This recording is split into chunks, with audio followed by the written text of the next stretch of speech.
Hi guys, welcome to Conversation Corner. My name is Kunal.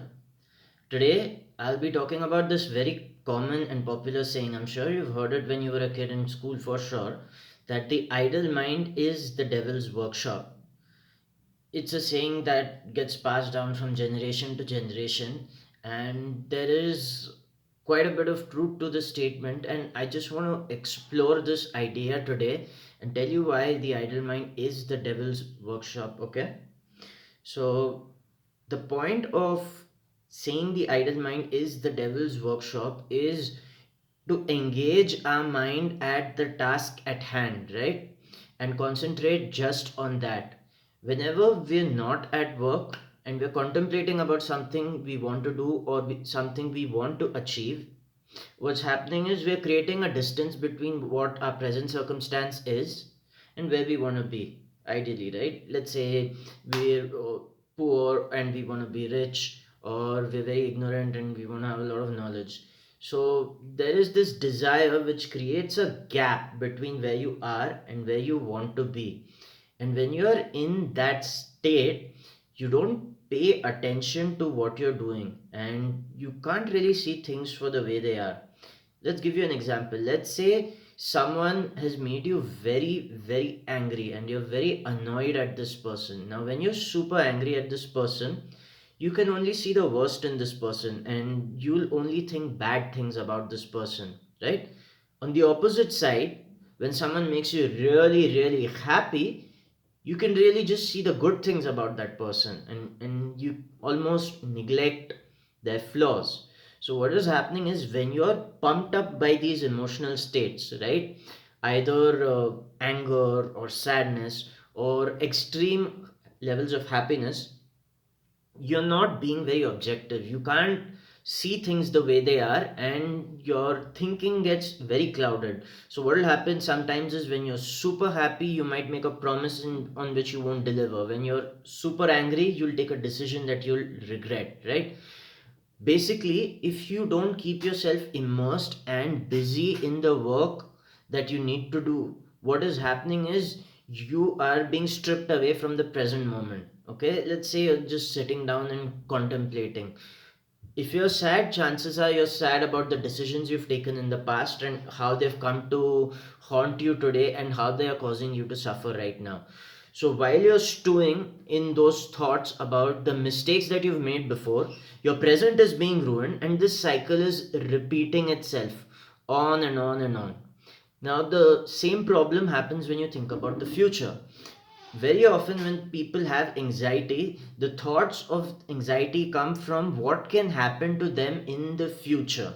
So, they worry about things that will happen in the future, and as they're doing that, they're not paying attention to what needs to be done here and right now. So, they worry, worry, worry, and very soon the future that they worry about manifests itself, and it becomes kind of a self fulfilling prophecy. So, the whole point behind educating people about not staying idle is in order for them to be completely present in the current moment, they need to be doing work. And when you are immersed in the work you do in the present moment, you are stripped away from the sadness you have from the poor choices you made in the past, and you are stripped away from the anxiety you have about a future that is going to come, because you're not in that future. You're not transporting yourself in an imaginary future situation. You're completely present in the current moment and you are immersed in the work that you do. And when you are immersed in the work that you do, there's a very good chance that you're far more alert, sharp, and you're looking at things the way they are. That is why they say the idle mind is the devil's workshop. Most people struggle with controlling their mind and aren't able to generate the thoughts that they want to have, right? It's the hindbrain that comes from evolution, where all your brain is trying to do is not trying to keep you happy, but it's trying to keep you safe. So when the brain tries to keep you safe, most of the outside world looks like a threat, and that's where anxiety and nervousness come from. That's where risk aversive behavior comes from. and that's the reason work does not get done as it should be, right? So when you immerse yourself completely in the work that you need to do, you become more alert, you become more present, you become more calm. And the longer you spend doing the work you need to do, the more you increase your odds at succeeding. If you're not immersed in the work that you do, let's say you just want to know how to get your result, so there's a good chance that you spend 10, 15, 20 hours just doing research on how to get the result you want, right?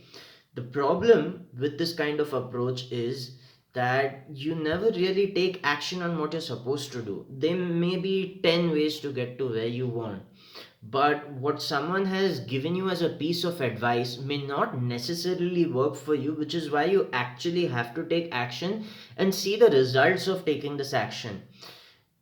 This is something we do not do in our personal development journey, right? We want to have the perfect answer, and we want to shoot towards our goal in a straight line so we can get from A to B as soon as possible, not keeping in mind that there are roadblocks on the way, which is why it is important to be immersed more in the work than in the research. I'm not saying that research doesn't play a part, I'm not saying that planning doesn't play a part, but we must not fall into the temptation of believing that planning itself is doing the work. No, planning is part of your strategy. Planning may be necessary, but you need to keep executing on those plans so that reality can give you a feedback and you can check whether what you're doing is working or not. Okay, so next time you find yourself freaking out about what to do, just keep in mind, do something that you know you're avoiding, address that, and build from there. And that's how you avoid being in this perpetual state of anxiety and panic. I hope this helps you. And if it has, then please take action on something that you have been postponing a lot today itself and let me know if this works for you. Thank you so much for giving me your time. I'll see you in the next video.